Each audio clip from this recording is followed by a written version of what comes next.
الحمد لله رب العالمين والصلاة والسلام على أشرف الأنبياء والمرسلين وعلى آله وأصحابه أجمعين وعلى من تبعهم بإحسان إلى يوم الدين. أما بعد، أعوذ بالله السميع العليم من الشيطان الرجيم من همزه ونفخه ونفسه.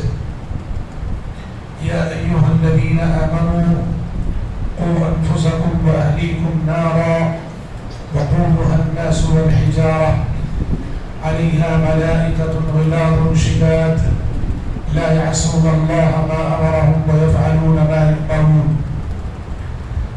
اسٹیج پر تشریف فرما تمام ہی معزز علماء، ذمہ داران مسجد، ذمہ داران جماعت، ذمہ داران جمعیت اور شرکائے اجلاس، پردہ-نشین خواتین اسلام، آپ بھائی بہنوں کے درمیان حاضر ہونے کی سعادت حاصل کرنے پر میں سب سے پہلے اللہ رب العزت کا شکر ادا کرتا ہوں.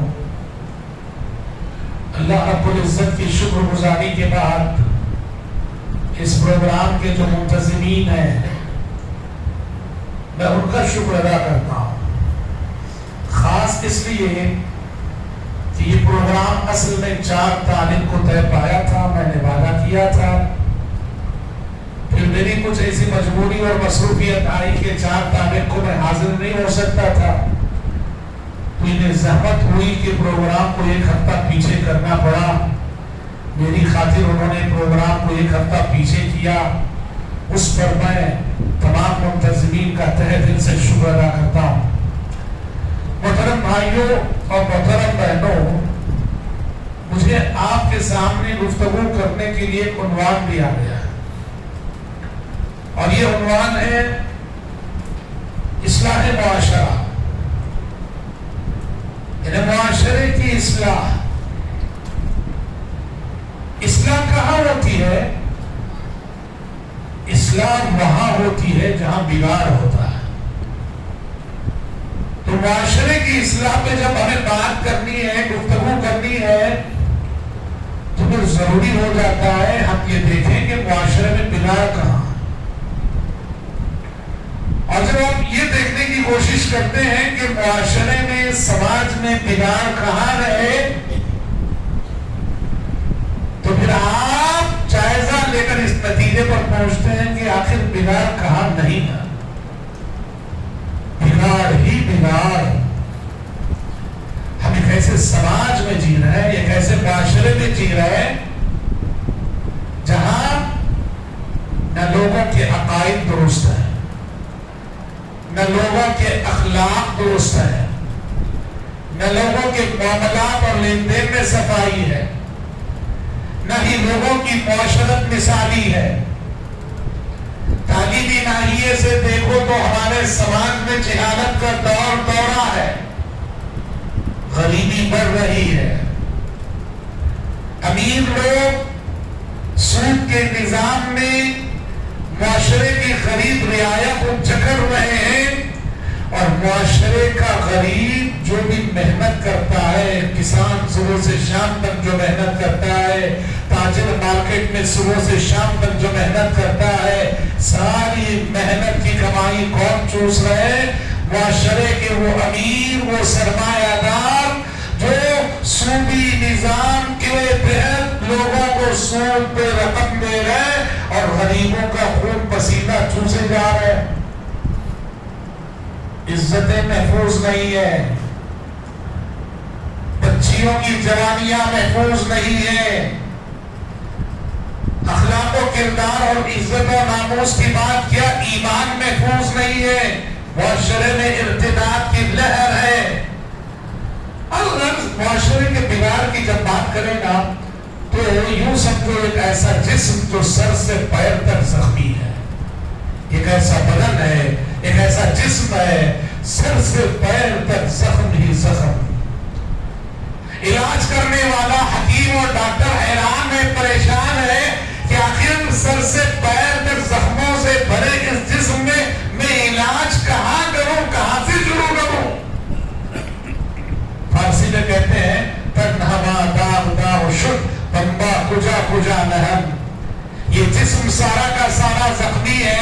آخر میں مرہم رکھو تو کہاں کہاں رکھوں؟ ہمارے معاشرے کی ایک ایسی صورتحال ہے، اور خاص کر دیکھو نا، آپ اگر حالات پر آپ کی نظر نہیں ہے اور جاننا بھی نہیں چاہتے ہیں تو ٹھیک ہے، آپ چین سے جی لیں گے۔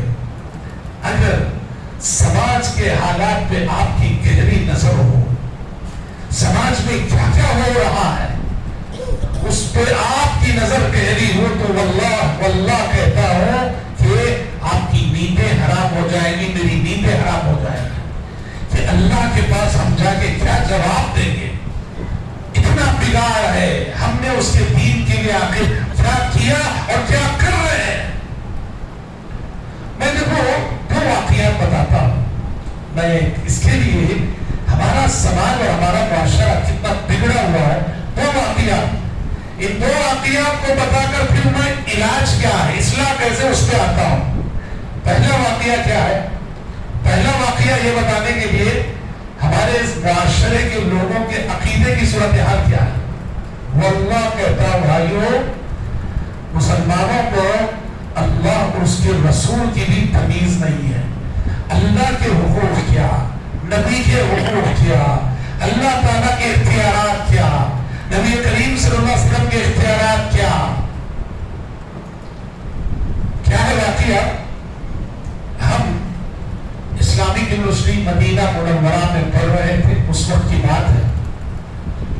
حج کے دنوں میں حاجی حضرات یہاں سے آتے ہیں نا، مختلف ممالک سے آتے ہیں، ایک غلطی کرتے ہیں حاجی حضرات۔ کیا غلطی لاتے ہیں؟ حج پہ جانے والے احباب کو لوگ دعوت دیتے ہیں، ٹھیک ہے، دعوت قبول کرو۔ دعوت دینے کے بعد حاجی صاحبان سے درخواست کرتے کہ آپ سرکار کے دربار میں حاضری دینے جا رہے ہیں، ذرا سرکار کو ہمارا سلام پہنچا دینا۔ حاجی صاحب سب کے نامہ لکھ لیتے، کون کون ریکویسٹ کیے، کون کون سلام میں، اور وہاں پہنچ کے پیارے نبی صلی اللہ علیہ وسلم کی قبر مبارک کے سامنے کھڑے ہوں گے، یا رسول اللہ زید نے آپ کو سلام کہا، بکر نے سلام کہا، عبداللہ نے سلام کہا، پورے یہ کرنے کا کام کیا ہے؟ نہیں، کہیں کو نہیں، حدیث کہتی ہے یہ فرشتوں کا کام۔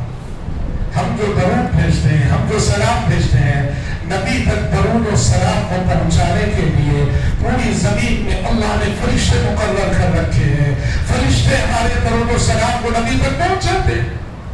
حاجی صاحب کے ذریعے پہنچانے کے لیے کیا بات ہے؟ اچھا، میں جو اصل بات بتانا چاہ رہا ہوں، بعض لوگ ایک اور بڑی غلطی کرتے ہیں، وہ یہ حاجی صاحبان کے حوالے بعض لیٹرز دیتے ہیں، لیٹرز، خطوط،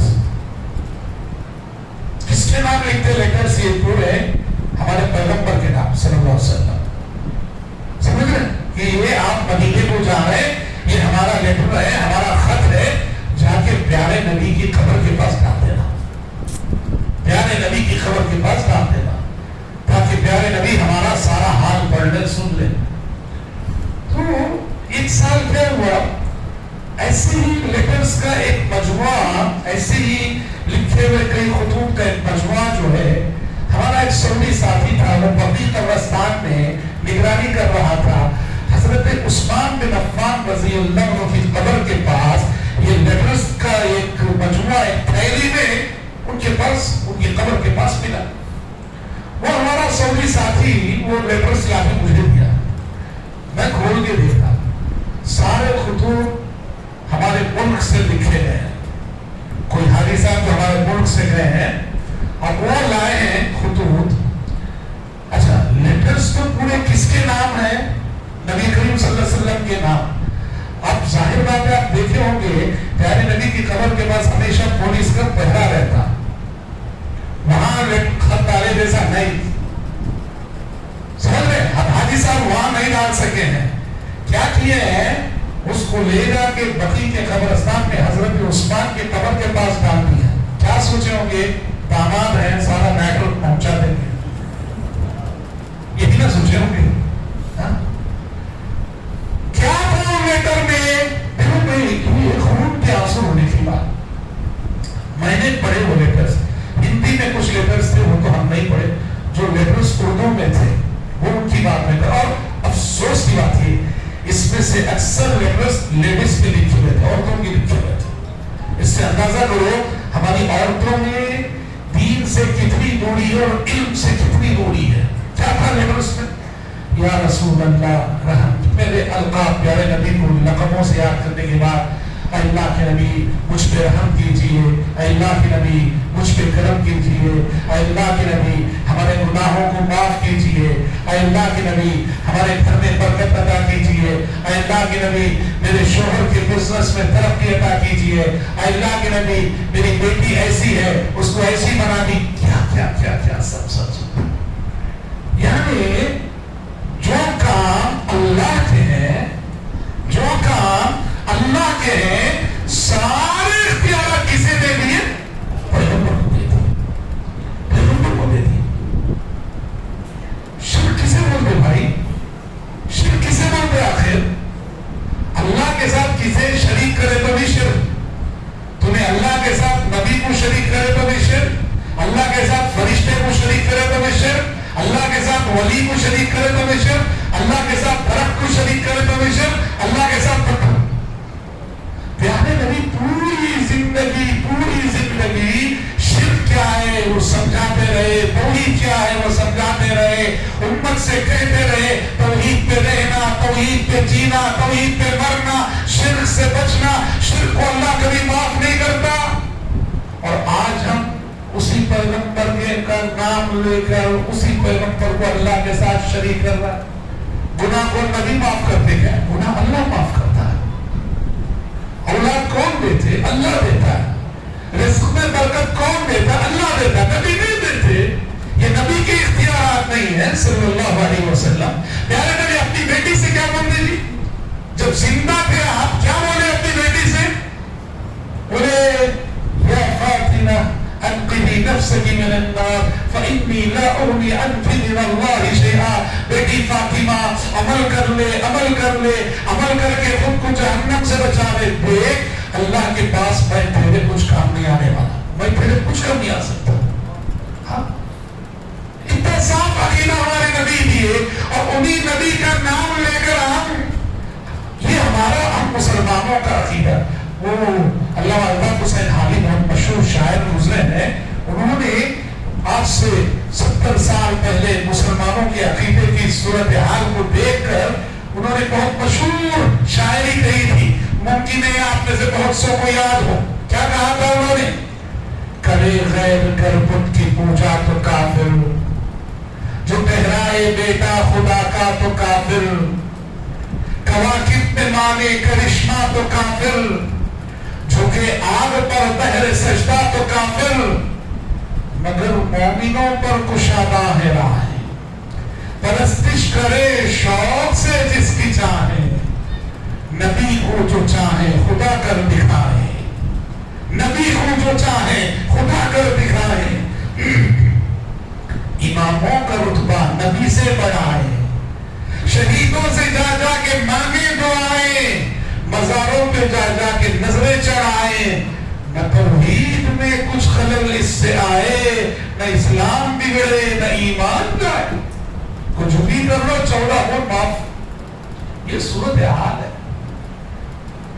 اللہ اس کے رسول کی معرفت بھی، اللہ اس کے رسول کی سچی پہچان بھی ہمیں حاصل نہیں، کیسے مسلمان ہیں ہم؟ یہ ہمارے عقائد کی صورتحال۔ معاشرہ اندرونی طور پہ کیسا ہے؟ ایک مثال، ایسی 100 مثالیں شاید آپ میرے سے بہتر جانتے، سنو۔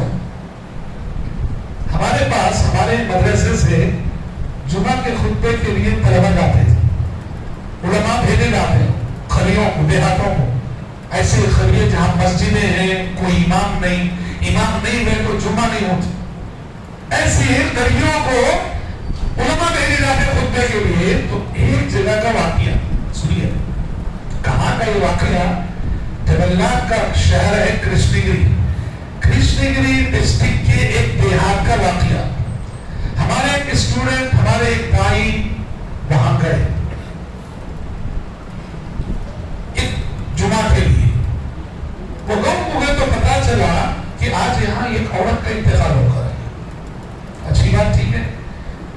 گم والوں سے یہ پوچھے کب ہے کوئی جنازہ؟ نہیں معلوم. کیا ہے جواب؟ نہیں معلوم. کیوں نہیں معلوم؟ کوئی اس کے غسل کی کفن دفن کی ذمہ داری لینے تیار نہیں ہے. ارے دیکھو بھائی، کیوں؟ اس کے خاندان والے نہیں، رشتے دار نہیں ہے. سب مسئلہ کیا ہے؟ تحقیق کرنے پر پتا چلا، دیکھو یہ سماج ہائے ہائے چل رہا ہمارا سماج کیسے اخلاقی برا. کہا اس عورت کا مسئلہ یہ ہے، لوگ کوئی بھی اس کے نزدیک اس لیے نہیں جا رہا اس کی لاش کے. آج سے 8-10 سال پہلے اس کے شوہر کا انتقال ہو گیا. 2 بچے تھے اس کو. شوہر کا انتقال ہونے کے بعد یہ عورت بے روزگار ہو گئی. روزگار نہیں تھا عورت کے پاس. تو اس نے کیا کیا، اپنے دونوں بچوں کو کرسچن مشنری کے حوالے کر دیے. کرسچن مشنری کے حوالے کر دیے اور خود نعوذ باللہ جسم فروشی کو دھندا بنا لیا. نعوذ باللہ جسم فروشی کو دھندا بنا لیا. اور بستی کے بہت سارے نوجوانوں کے اس عورت سے ناجائز تعلقات، سارا قوم جانتا ہے. ناجائز تعلقات سے بچے پیدا ہوتے تو گلا گھونٹ کے مار دیتی. کہاں 4 بچے مار چکی تھی اب تک. یہ 5ویں ڈیلیوری ہوئی، انفیکشن ہوا، خود مر گئی. چونکہ یہ قصہ ہے اس عورت کا، ایسی بد کردار عورت تھی، اس لیے کوئی قریب نہیں جانا. پھر ہمارے وہ جو دائی تھے کرشن گری میں، لوگوں سے وہاں کسی سے رابطہ کیے. وہ لوگ ایک عورت کو بلا کر لائے غسل دینے کے لیے. غسل دیا گیا، کفن دفن ذمہ داری، نماز پڑھا کے دفنا دیا گیا. جنازے کے وقت اس کے دونوں بچے جو کرسچن مشنری کے حوالے کے گئے تھے وہ آئے. دونوں کے گلے میں سلیم تھی، سلیم کراس مارک. کرسچن ہو گئے، کرسچن ہو گئے. ایک واقعہ ہے، عبرت کے 10 پہلو ہیں، 100 پہلو. سمجھ گئے؟ معاشرے میں اگر آپ اتر کر دیکھیں گے تو میں نے کہا نا نیندیں حرام ہو جائیں گی. اتنا بگاڑ ہے اور اتنا سب کچھ ہو رہا ہے. اللہ نے جن کو امن میں رکھا ہے، عافیت میں رکھا ہے، سکون سے رکھا ہے، جن کا ایمان سلامت ہے، اخلاق سلامت ہے، دولت ہے، اللہ کا شکر ادا کرو، شکر ادا کرو، شکر ادا کرو. اور شکر ادا کرنے کا سب سے بہترین ذریعہ یہ ہے کہ سماج اور معاشرے کی اصلاح کی فکر کو، یہ شکر گزاری کا سب سے بہترین. اللہ نے آپ کو دولت دی ہے، غریبوں کی فکر کرو. آپ اخلاق والے ہیں، بگڑے ہوئے لوگوں کو سدھارو. اللہ نے صحیح عقیدے کی دولت سے مالا مال کیا آپ کو. دیکھو کہ کون ہے جو درگاہوں مزاروں پہ جا کے لوٹ رہا ہے، آستانوں پہ جا کے لوٹ رہا ہے. ان کو سیدھے راستے پر لاؤ. اتباع سنت کی دولت نصیب ہے آپ کو. تو جو لوگ بدعات میں مبتلا ہے، خرافات میں مبتلا ہے، انہیں سنت کا سبق پڑھاؤ. یہ اللہ کی ملی ہوئی نعمتوں پر شکر گزاری کا سب سے بڑا تقاضا ہے. تمہارا کہنا یہ ہے سماج اور معاشرے میں ہر طرف بگاڑ ہی بگاڑ ہے. کرنا کیا ہے؟ دیکھو کرنے کے بہت سارے کام. اور چند یہ باتیں معاشرے کی اصلاح کے حوالے سے کرنے کے کام تھا. سب سے پہلی بات بھائیوں، ایک چیز ختم ہو کر رہ گئی. وہ کیا ہے؟ اس امت کی اللہ نے ایک سب سے بڑی امتیازی خصوصیت جو بتائی کہ تم خیر امت ہو، بہترین امت ہو. کیوں؟ اس سے کہ امر بالمعروف کرتے ہو، نہی عن المنکر کرتے ہو. بھلائی کا حکم دینا، برائی سے روکنا، یہ امت محمدیہ کی امتیازی خصوصیت ہے. اور آج افسوس کے ساتھ کہنا پڑتا ہے امر بالمعروف اور نہی عن المنکر کا یہ فریضہ ہم نے عملاً فراموش کر دیا. کیا علماء، کیا عوام، کیا بھائی دیندار ہوں، میرے بچے دیندار ہیں، بس یاد رکھو، یہ بات یاد رکھنا. آپ دیندار ہیں، آپ کے گھر والے دیندار ہیں، بس دوسرے کی فکر نہیں. میں دیندار ہوں، میرے بیوی بچے دیندار ہیں، بس دوسرے کی فکر نہیں. اللہ کا عذاب جب آتا ہے نا، اللہ کا عذاب جب آتا ہے تو میری دینداری مجھے نہیں بچائے گی، آپ کی دینداری آپ کو نہیں بچائے گی. اللہ کا عذاب کب رکتا ہے؟ اس معاشرے سے رکتا ہے، ڈرتا ہے عذاب جس معاشرے میں امر بالمعروف اور نہی عن المنکر کرنے والے، بھلائی کو بھلائی بولنے والے، اس کی طرف بلانے والے، برائی کو برائی بولنے والے، اس سے روکنے والے، یہ بہت ضروری ہے۔ آج برائی ہو رہی، کوئی روکنے والا ہی نہیں۔ صحابہ دیکھو کیسے وقت امر بالمعروف اور نہی عن المنکر کا جذبہ زندگی کی کیسی مشکل گھڑی میں حضرت عمر بن خطاب رضی اللہ عنہ کی آخری سانسیں چل رہی ہیں، دوسرے خلیفہ حضرت عمر کی آخری سانسیں چل رہی ہیں، کیا ہوا ہے؟ ابو لولو فیروز المجوسی نے فجر کی نماز میں چھرا گھونپ دیا حضرت عمر کے پیٹ میں، سوراخ پڑ گیا ہے، خون بہ رہا ہے، آخری سانسیں چل رہی ہے، اب تک میں روح قبض ہونے والی ہے، سب لوگ عیادت کرتے ہوئے جا رہے ہیں۔ ان عیادت کر کے جانے والوں میں حضرت عمر نے دیکھا ایک شخص کا پیجامہ ٹخنے سے نیچے لٹک رہا ہے۔ حضرت عمر نے کہا اللہ کے بندے ادھر آ، ارفع ازارک فإنه أنقى لثوبك وأتقى لربك، اللہ کے بندے اپنا پیجامہ ٹخنے سے اوپر کر لو، یہ تمہارے رب کے تقوی کا بھی تقاضا ہے، تمہارے کپڑے کی صفائی کا بھی تقاضا ہے۔ زندگی کی کتنی تکلیف میں ہے، پیٹ میں سوراخ پڑ گیا ہے، چھری ادھر گھس کے ادھر نکلی ہوئی ہے، خون بہ رہا ہے، تڑپ رہے ہیں، زندگی کی آخری سانسیں چل رہی ہے، اور خلاف شریعت کام دیکھا تو فوراً کہا اللہ کے بندے نہ پیجامہ ٹخنے سے اوپر کر لو۔ میں اور آپ بتاؤ، اللہ نے صحت دی ہے، تندرستی دی ہے، عافیت دی ہے، خلاف شریعت کتنے کام نہیں دیکھتے، اپنے بچوں میں دیکھتے ہیں، اپنے گھر میں دیکھتے ہیں، اپنے خاندان میں دیکھتے ہیں، اڑوس پڑوس میں نہیں، روکنے کا جذبہ ہی نہیں۔ یاد رکھو اللہ کا عذاب تبھی ٹلتا ہے جب معاشرے میں مصلح لوگ پائے جائیں، صالح لوگوں کے پائے جانے سے عذاب نہیں ٹلتا۔ مصلحین وما كان ربك ليهلك القرى بظلم واهلها مصلحون، کہ جہاں کے باشندوں میں اصلاح کرنے والے لوگ ہوتے ہیں، امر بالمعروف اور نہی عن المنکر کرنے والے لوگ ہوتے ہیں، اللہ ایسے معاشرے کو عذاب نہیں دیتا۔ ہاں طریقہ اچھا ہونا ہے، دیکھو ہمارے پاس بھائی ماشاءاللہ کرتے ہیں کام امر بالمعروف اور نہی عن المنکر کا، طریقہ صحیح، رف زبان یوز کرتے ہیں، سامنے والے کو کنڈم کر نہیں، اصلاح محبت سے ہونی چاہیے، اصلاح محبت سے ہونی چاہیے، سمجھ لیں کیسا؟ تمہیں ڈاکٹر اور جس کے اندر خرابی ہو انہیں مریض، ڈاکٹر کو مریض سے نفرت ہوتی ہے کہ مرض سے؟ ڈاکٹر کو مرض سے نفرت ہوتی ہے، مریض سے نہیں۔ مریض سے ڈاکٹر کو کیا ہوتی ہے؟ ہمدردی ہوتی ہے، مرض سے نفرت ہوتی ہے۔ آپ کے سامنے کوئی بگڑا ہوا شخص ہے، کوئی بدعتی ہے، کوئی بے نمازی ہے، کوئی بے دین ہے، آپ اس کے اندر پائی جانے والی برائی سے نفرت کرو، اس سے مت کرو، اس سے ہمدردی کرو، اس کو نار جہنم سے بچانے کی فکر کرو۔ کیسے بھائی کیسے؟ یہ حدیث بخاری کی حدیث ہے، پیارے نبی صلی اللہ علیہ وسلم کے زمانے میں ایک شخص پکڑ کے لایا گیا، کیا ہے بھائی؟ نشے میں شراب پیا، شراب پیا، 40 کوڑے سزا اسلام میں، 40 کوڑے لگائے گئے، 40 کوڑے مارے گئے، چھوڑ دیا گیا۔ ذرا دن بعد پھر وہی صاحب پھر سے نشے کی حالت میں پائے گئے، پکڑ کے لائے گئے، پھر 40 کوڑے لگائے گئے، چھوڑ دیا۔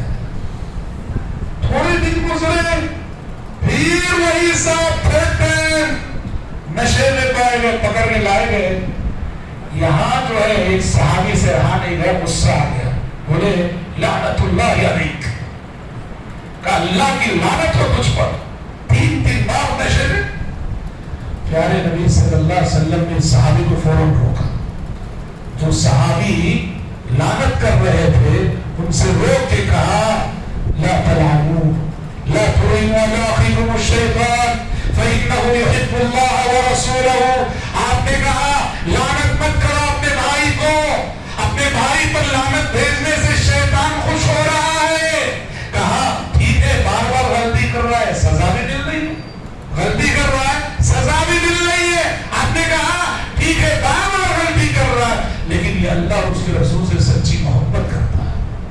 سے محبت کرتا ہے.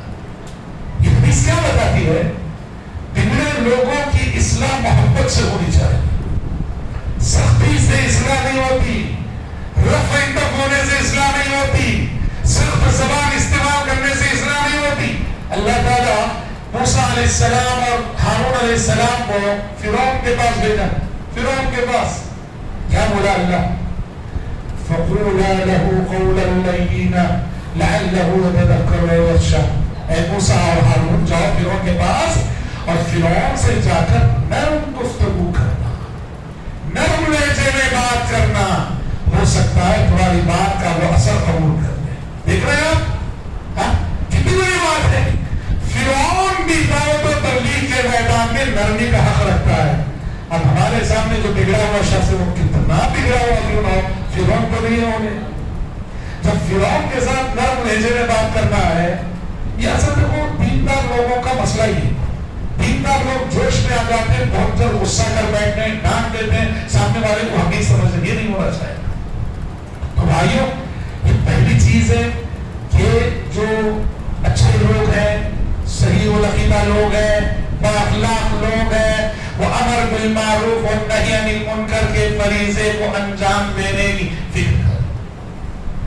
دوسری بات, معاشرے کی اصلاح کے لیے بہت ضروری ہوتا ہے ہر شخص اپنے گھر کی فکر کرے. معاشرہ گھروں سے بنتا ہے. گھروں کا ماحول سدھر گیا تو معاشرہ خود بخود سدھر جائے. اپنے گھروں کی فکر کرو. آپ اپنی فیملی کی, اپنے گھر کی. کیسے گھر کی فکر؟ پہلی کوشش یہ کرو تمہارے گھر میں کیا بھی شرکیہ مذاہب نہیں ہونا, شرکیہ علامتیں نہیں ہونا. گھر کے اندر داخل ہوئے تو وہاں ایک توبرا لگا ہے, یہاں ایک توبرا لگا ہے, یہاں ایک ناریل لگا ہے, وہاں ایک لال کپڑے میں بوتل لٹک رہی ہے, وہاں مرچیاں لٹک رہی ہیں. یہ سب شرکیہ مذاہب ہیں.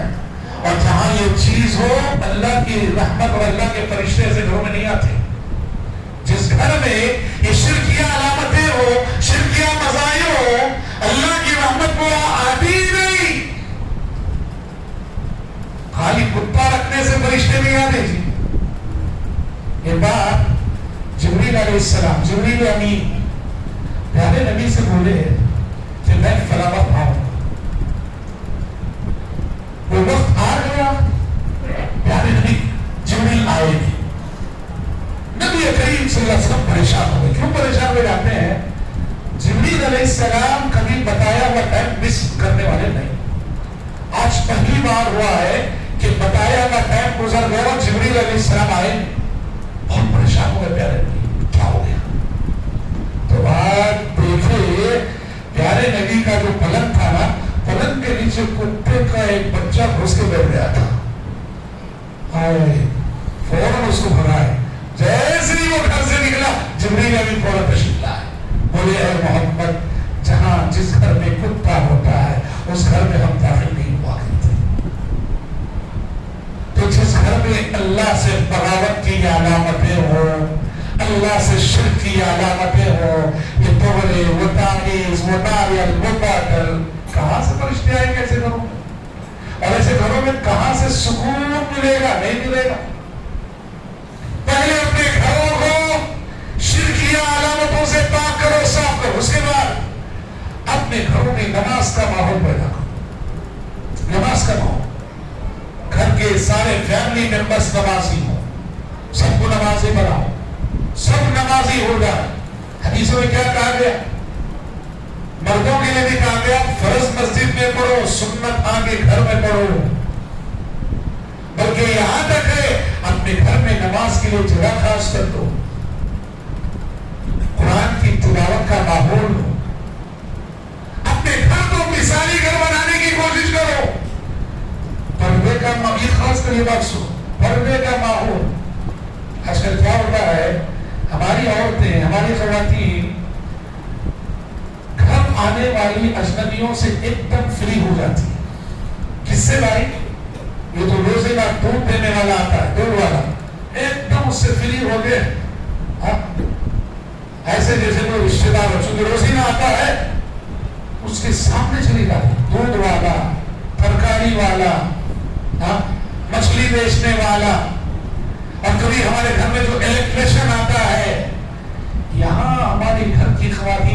سامنے بے پردہ چلی جاتی ہے.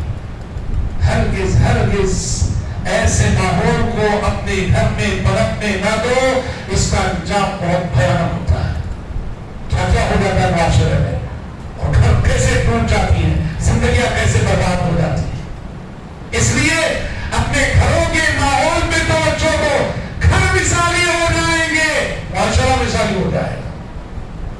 اور خاص کر ہماری خواتین اور ہماری بچیاں، ہماری لڑکیاں، عورت یہ گھر کی رونق ہے، خاندان کی زینت ہے. لیکن پیارے نبی صلی اللہ علیہ وسلم نے حدیث میں فرمایا ہے کہ قیامت کے قریب عرب میں بھی شرک کا فتنہ لوٹ کر آئے گا، تو لیڈیز کے ذریعے سے لوٹ کر آئے گا، لیڈیز کے راستے سے لوٹ کر آئے گا.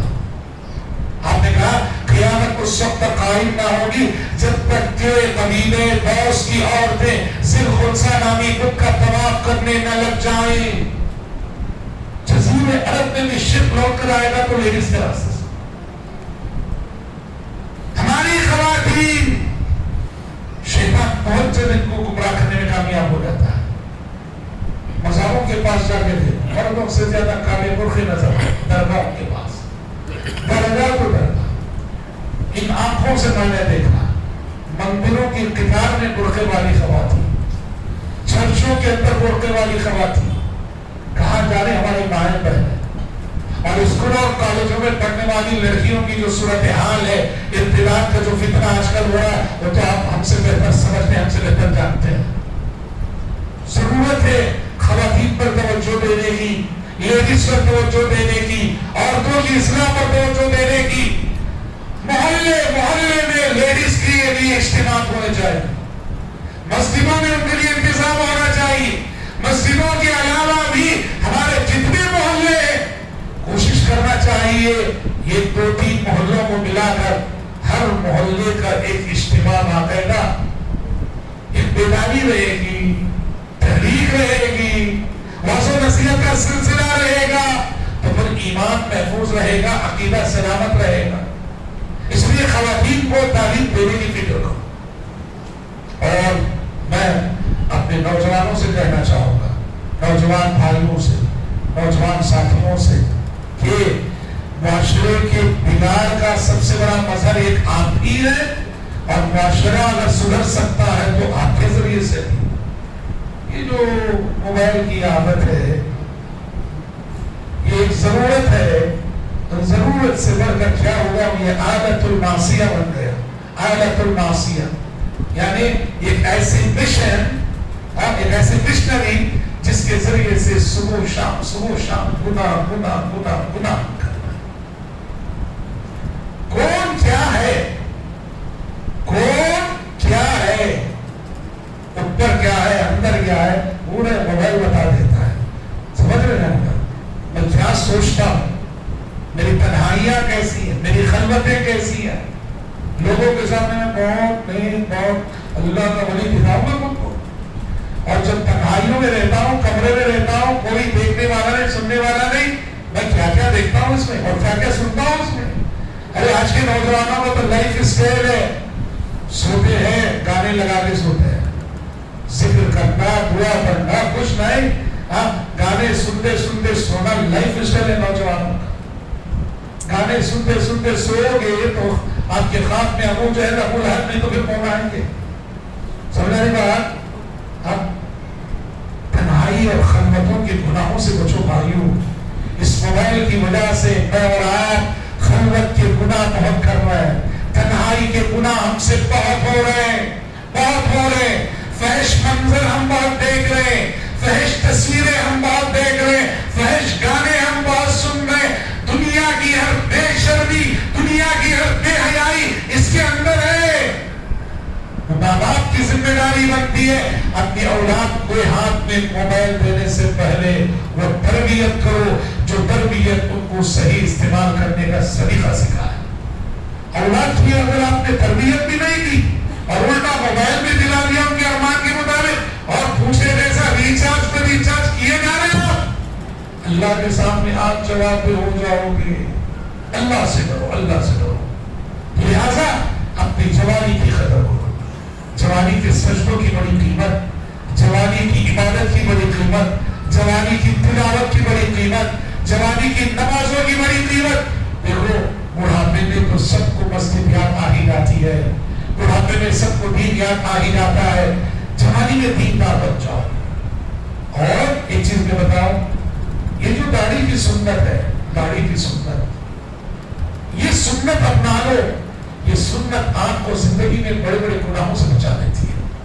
واللہ العظیم، چہرے پہ داڑھی سجانے کے بعد، داڑھی رکھنے کے بعد آپ بیڑی پیتے ہوئے بھی شرمائیں گے، سگریٹ پیتے ہوئے بھی شرمائیں گے، کسی لڑکی کا پیچھا کرتے ہوئے بھی شرمائیں گے، لڑکی کی طرف دیکھتے ہوئے بھی شرمائیں گے۔ یہ داڑھی اتنی برکت والی سنت ہے جو آپ کی زندگی سے کئی برائیوں کا خاتمہ کر دے گی۔ اس لیے جوانی میں جب اللہ آپ کے چہرے پہ یہ داڑھی کے بال دیتا ہے، ان بالوں کا استعمال کرو، داڑھی رکھو۔ میرے حال باتیں بہت ہو سکتی ہیں، میں اپنی گفتگو کو زیادہ طول نہ دیتے ہوئے انہی چند نکات پر سمیٹتے ہوئے اللہ رب العزت سے میں دعا کرتا ہوں کہ اللہ سب سے پہلے یہ جو معاشرتی بگاڑ ہمارے سامنے ہے تو ہمیں اور ہماری نسلوں کو اس بگاڑ سے اللہ محفوظ رکھے، اور دوسرے اس بگاڑ کی اصلاح میں ہمیں ہمارا جو مطلوبہ کردار ہے کتاب و سنت کی روشنی میں اللہ وہ کردار ادا کرنے کی توفیق ہم سب کو عطا فرمائے۔ اللہم آمین۔ میں پھر سے ایک بار منتظمین اجلاس کا شکر ادا کرتا ہوں۔ اللہ تبارک و تعالیٰ آپ سب لوگوں کی محنتوں کو قبول فرمائے اور آپ کی محنتوں کو صبر آور بنائے۔ اللہم آمین۔ وصلی اللہ وسلم علی خیر خلقہ محمد وآلہ وصحبہ اجمعین۔ والسلام علیکم ورحمۃ اللہ وبرکاتہ۔